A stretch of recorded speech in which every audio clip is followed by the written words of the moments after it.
Mga rock formation sa Bato, Catanduanes at ang paghampas ng alon sa Surigao del Sur, dinarayo ng ilang ang trip sa tag-init ay adventure. Balita hatid ni PR Kanghel.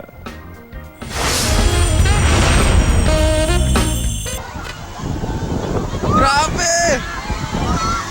May natatagong bangis ang Mala Waterfalls na bahagi ng laguna ito. Ang tubig galing sa malalakas na hampas ng alon ng Pacific Ocean. Yan ang Laswitan Lagoon sa Cortez, Surigao del Sur. Ang pangalan galing sa salitang laswit o talsik.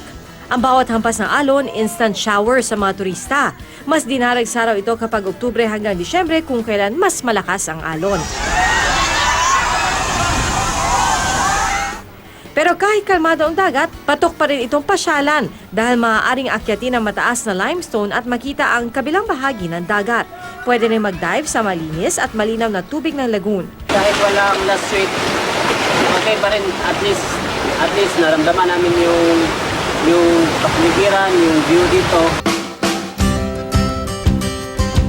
Kung rock formation lang din ang labanan, di pa huhuli ang Bato, Catanduanes. Sa Cagraray o Patag Island, dinarayo ang Pinoy version ng Poseidon's Rock.